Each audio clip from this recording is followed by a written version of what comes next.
కృష్ణరాయభారం నాటికి గాంధారి మనసు మొద్దుబారిపోయింది. జరుగుతున్న విషయాలు ఏమీ కూడా నచ్చడం లేదు, కానీ చేయగలిగింది లేదు. సరే, ఇందులో కొంచెం జ్యోతిలాగా కల్పిస్తూ శ్రీకృష్ణుడు వచ్చాడు. కొంచెం మీరు దుర్యోధనుడికి కాస్త బుద్ధి చెప్పండి. దుర్యోధనుడికి బుద్ధి చెప్పే లక్షణం ధృతరాష్ట్రుడికి లేదు, పొందిగ్గా మాట్లాడే లక్షణం అతనికి లేదు, సో వినే లక్షణం దుర్యోధనుడికి లేదు. అందుకని ఏం చేస్తాడంటే, సరే పోనీలే, నా మాట వినకపోతే కనీసం తల్లి మాట వింటాడేమో అని చెప్పి గాంధారి కౌరు పెడితే, ఇది గాంధారికి దక్కిన అమితమైన గౌరవం. గాంధారి పట్ల భర్తకే కాదు అందరికీ ఉన్న గౌరవం. ఆవిడ వస్తుంది, అయ్యో ఈవిడ కళ్ళు లేనిది ఈవిడేం చెప్తుందిలే, మామూలుగా మన ఇళ్లలో తీసి పడేస్తారు కదా భార్యలను కొన్నిసార్లు, అలాగా అనుకోలేదు అని విదురుడితో చెప్తున్నాడు. బుద్ధిమంతురాలు, పొందుగా పలుకు, పొందుగా మాట్లాడుతుంది, బుద్ధిమంతురాలు, తను చెప్పిన మాట తప్పకుండా దుర్యోధనుడు వింటాడు అని చెప్పి విదురుడితోటి ఆవిడ బుద్ధి కుశాగ్రత గురించి, ఆవిడ వినయ సంపదల గురించి తను స్పష్టంగా చెప్తాడు విదురుడితోటి. ఎవరు? గాంధారి గురించి భర్త. ఇది నిజంగా సన్మానమే ఆవిడకి. తన భర్త కళ్ళు లేకుండా ఉండి తన గురించి అంత మంచి మాటలు చెప్పడం అనేది ఆవిడకి పెద్ద సన్మానం దక్కినట్టే అది.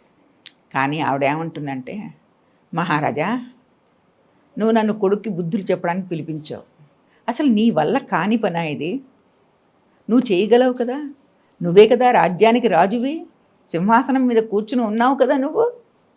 నీ పుత్ర ప్రేమ అధికమైపోయి నువ్వు న్యాయాన్యాయాలు చూడడానికి నిరాకరిస్తున్నావు.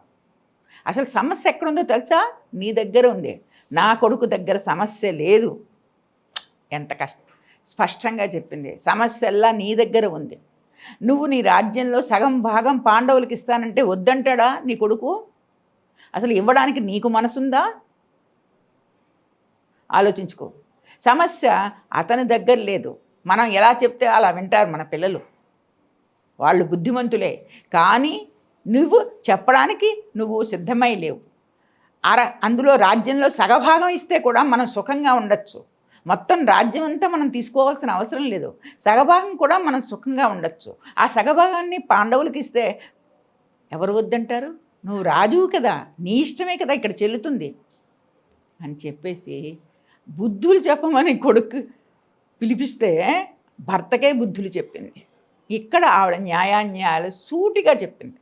సమస్య అంతా నీ దగ్గర పెట్టుకుని వాడిని ఎందుకంటావు? నువ్వు నిన్ను ఆపగలిగిన వాళ్ళు ఎవరున్నారు? అసలు నీకే పాండవుల మీద దయలేదు.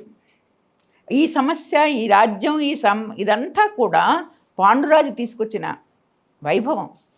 మనం ఈ వైభవం అనుభవిస్తున్నామంటే పాండురాజు మనకిచ్చిన వైభవం ఇదంతా. ఈ ధన సంపదలు, ఈ రాజ్యము, ఇదంతా కూడా అతను అనేక దండయాత్రలు చేసి అనేక రాజుల్ని ఓడించి తీసుకొచ్చిన సంపద ఇదంతా. ఆ సంపదని మనం అనుభవిస్తున్నాం. సరే, ఇవాళ పాండురాజు చనిపోయాడు, మరి వాళ్ళ వాటా వాళ్ళకి ఇవ్వాలి కదా. నీ పిల్లలాగే కదా వాళ్ళ పిల్లలు కూడాను. నువ్వు ఇస్తానంటే అసలు ఎవరు వద్దంటారు? ఎవరు నీకు అడ్డుపడుతున్నారు? ఎవరు అని చెప్పి శుభ్రంగా పూర్తిగా అతనికి జ్ఞానోదయం కలిగేటట్టుగా మాట్లాడింది. నిజంగా తక్కెట పెట్టిన న్యాయదేవత వలె, న్యాయం కోర్టులో మనకు కనిపిస్తుంది కదా, ఇలాగ తక్కెట పట్టుకున్న న్యాయదేవత, ఇక్కడ గాంధారి భర్తకి బుద్ధులు చెప్పి న్యాయాన్యాయాలని సమతూకంలో చూపింది. కాబట్టి ఆమె ధర్మస్వరూపిణే. ప్రతి అంశంలోనూ ఆవిడ ఎంత ధర్మస్వరూపిణో మనకు అర్థమవుతూ ఉంటుంది. తర్వాత చూద్దాం ఏమైందో. Please subscribe to the channel and download the Politicos app from the links in the description.